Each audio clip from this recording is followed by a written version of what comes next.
Hi friends, this is Uma. இன்றைக்கி நம்ம வந்து பார்த்திங்கன்னா முனை அழிந்தது மேட்டி குலைந்தது அப்படிங்கிற அந்த திருப்புகளுடைய தொடர்ச்சி தான் பார்க்க போகிறோம். ஸோ வாங்க ஃப்ரெண்ட்ஸ், லேட் பண்ணாமல் டைரெக்டாக டாப்பிக்குள்ளே போயிடலாம்.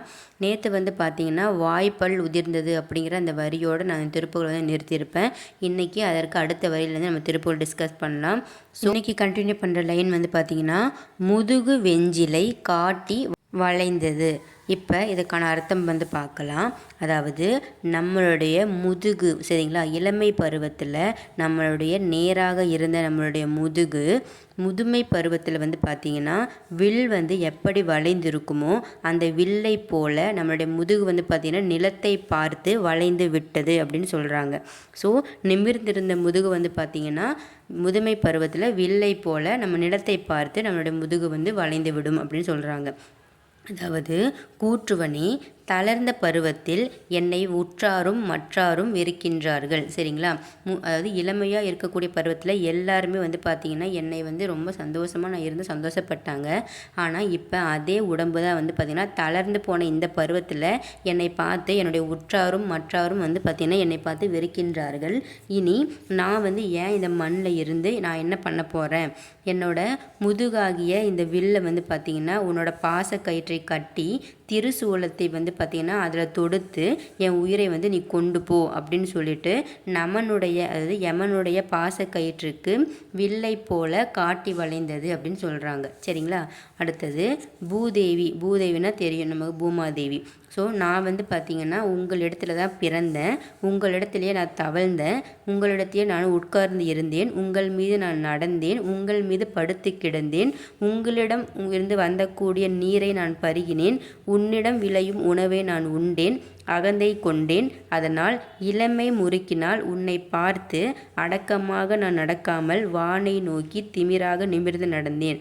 ஆனால் இப்போது உங்களிடம் சேர வேண்டிய காலம் என்னை நெருங்கிவிட்டது அன்னையே, அதனால் என்னை உங்களிடம் சேர்த்து கொண்டு சென்று விடுங்கள் அப்படின்னு சொல்லி நம்ம பூமிக்கு காட்டி வளைந்தது அப்படின்னு சொல்கிறோம். ஸோ நம்ம இளமை பருவத்தில் வந்து பார்த்திங்கன்னா தென்னாவட்டா நம்ம நிமிர்ந்து வானத்தை பார்த்து நடந்துட்டு இருந்தோம்.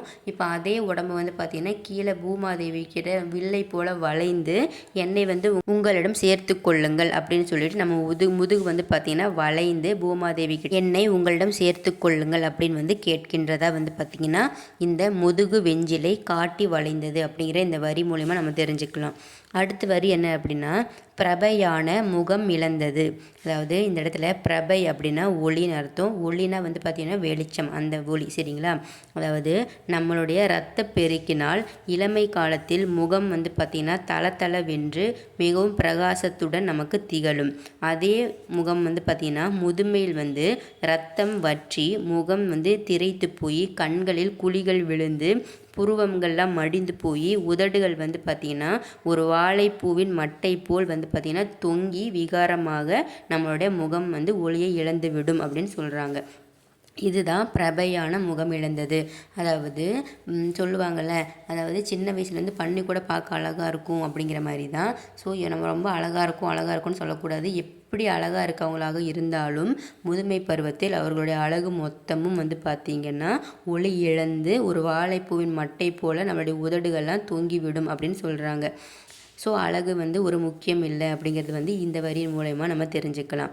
அடுத்தது நோக்கு மிருண்டது அப்படின்னா இந்த இடத்துல கண் அப்படிங்கிறது எதுக்கு உறவும் அப்படின்னா எல்லாவற்றையும் கண்டு அறிவதற்கு உண்டான ஒரு கருவி என்னன்னா கண். சரிங்களா, இளமையில் வந்து பார்த்திங்கன்னா ரொம்ப தொலைவில் இருக்கக்கூடிய பொருள்களையும் வந்து பார்த்திங்கன்னா இந்த கண்டு இருக்கக்கூடிய ஒளி சென்று அதை வந்து நமக்கு பார்ப்பதற்கு ஹெல்ப் பண்ணும்.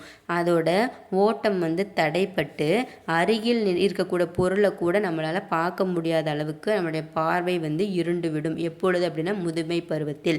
இதுதான் நோக்கு மிருண்டது. நோக்குனா நம்ம அந்த பார்க்கக்கூடிய அந்த பார்வை திறனை வந்து பார்த்திங்கன்னா இளமையில் தூரத்தில் இருந்தால் கூட நம்மளால் அதை கிளியராக பார்க்க முடிஞ்ச நம்ம கண் இப்போ வந்து பார்த்திங்கன்னா பக்கத்தில் இருக்கக்கூடிய பொருளை கூட நம்மளால் அறிய முடியலை அப்படின்னு சொல்லிட்டு நம்மளோட பார்வை வந்து இருண்டு போய்விட்டது. இதை தான் வந்து பார்த்திங்கன்னா நோக்கு மிருண்டது அப்படிங்கிற இந்த வரி மூலிமா நம்ம தெரிஞ்சுக்கிறோம்.